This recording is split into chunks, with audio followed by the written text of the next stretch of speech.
Good morning प्यारे बच्चों, कैसे हैं आप सब। तो प्यारे बच्चों, आज हम करने वाले हैं हिंदी। और आज हिंदी में हम शुरू करने वाले हैं एक नया पाठ 8। और पाठ 8 का नाम है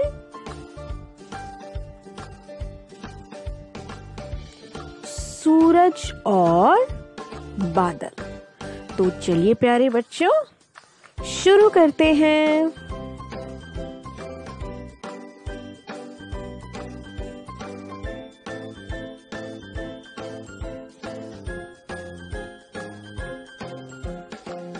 पाठ 8 सूरज और बादल।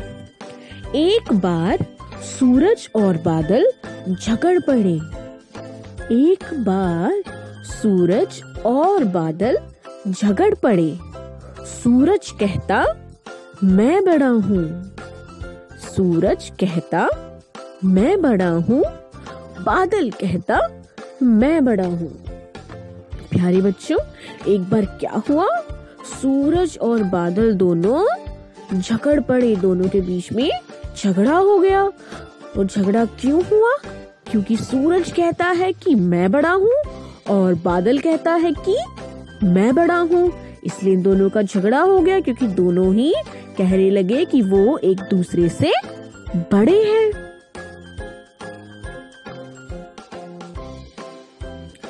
सूरज तेजी से बोला मैं ही सबसे बड़ा हूँ। सूरज तेजी से बोला, क्या बोला? मैं ही सबसे बड़ा हूँ। मेरी गर्मी से डरकर लोग घरों में छिप जाते हैं। मेरी गर्मी से डरकर लोग घरों में छिप जाते हैं।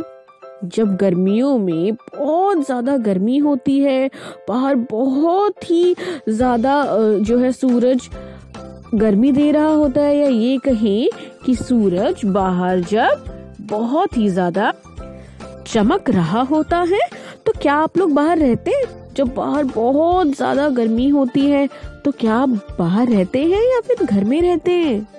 हम सभी घर में रहते हैं जब बाहर बहुत ज्यादा गर्मी होती है। तो सूरज ने क्या बोला कि मेरी गर्मी से डरकर लोग घरों में छिप जाते हैं। हम भी छिप जाते हैं। चिड़िया और जानवर छाया ढूंढने लगते हैं। लोगों की भूख कम हो जाती है। भैंसे पानी में जा बैठती हैं। नदी तालाब सब सूख जाते हैं।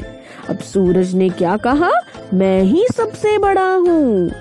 मैं इतनी गर्मी करता हूँ, इतनी गर्मी करता हूँ कि सारे लोग घरों में जाकर छिप जाते हैं, अपने अपने एसी चला के बैठ जाते हैं। और सभी चिड़िया और जो जानवर हैं वो छाया ढूंढने लगते हैं। लोगों को भूख ही नहीं लगती, पता है आप सभी बच्चों को? लोगों की भूख भी कम हो जाती है। और जो भैंसें होती हैं वो पानी में जाकर बैठ जाती हैं और नदी तालाब सब सूख जाते हैं।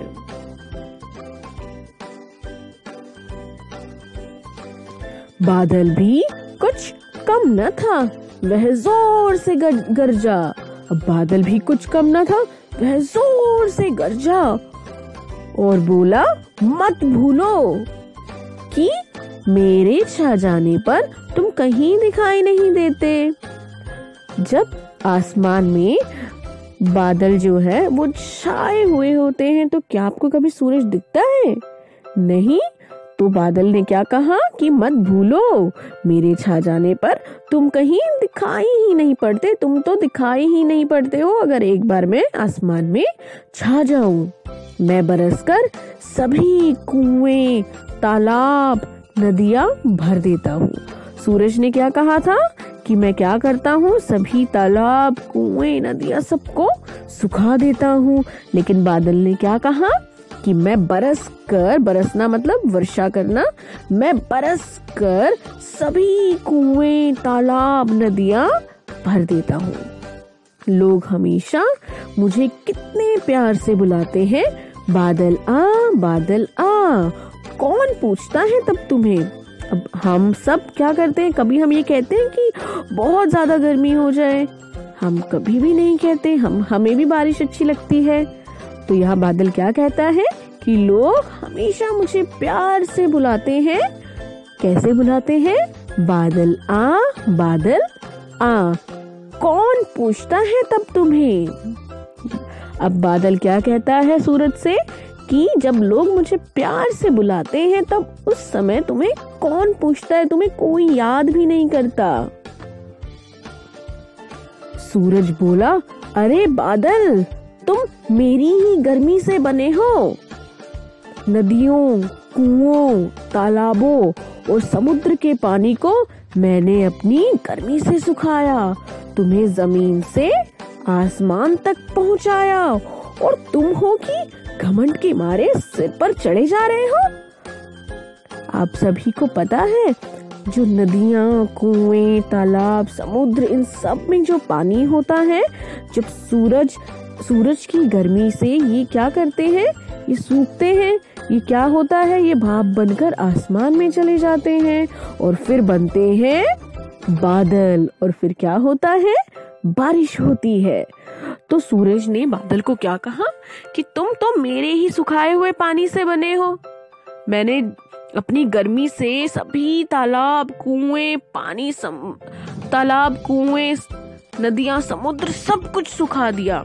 मैंने तुम्हें जमीन से आसमान तक पहुंचाया, और तुम हो कि घमंड के मारे सिर पर चढ़े ही जा रहे हो। बरस लो, अभी जमीन पर लुढ़कते नजर आओगे। फिर मैं तुमसे पूछूंगा कि तुम कितने बड़े हो। बादल बरसकर खाली हो चुका था, सूरज ढलने लगा था। तभी धरती की आवाज आई। बादल बरस कर खाली हो चुका था और सूरज भी ढलने लगा था। तभी किसकी आवाज आई? धरती की आवाज आई।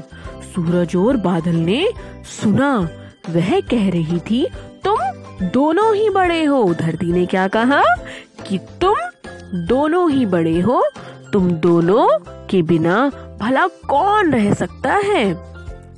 अब धरती ने क्या कहा कि तुम दोनों ही बड़े हो और तुम दोनों के बिना कौन रह सकता है। मैं तुम दोनों को प्रणाम करती हूँ। प्रणाम करना मतलब नमस्कार करना। मैं तुम दोनों को प्रणाम करती हूँ। डूबता हुआ सूरज लाल था। अब डूबता हुआ सूरज कौन से रंग का था? लाल रंग का। बादल का एक टुकड़ा उसके आगे आ गया, वह भी लाल हो गया। ऐसे लग रहा था मानो दोनों गले मिल रहे हो। कैसा लग रहा था? मानो दोनों गले मिल रहे हो। धरती उन दोनों को देख प्रसन्न हो गई। प्रसन्न होना मतलब बहुत खुश होना। तो प्यारे बच्चों, उम्मीद करती हूँ कि आप सभी को ये पाठ बहुत अच्छा लगा होगा, ये कहानी बहुत पसंद आई होगी। तो आपको करना अब क्या है, आप सभी बच्चों को इस पाठ को 2 बार अच्छे से पढ़ना है और आपको बादल और सूरज की जो पिक्चर अभी आपको स्क्रीन पर दिख रही है, ये पिक्चर आपको अपनी हिंदी की नोटबुक में बनानी है और उसे अच्छे से कलर करना है। तो प्यारे बच्चों, घर पर रहें और सुरक्षित रहें। धन्यवाद।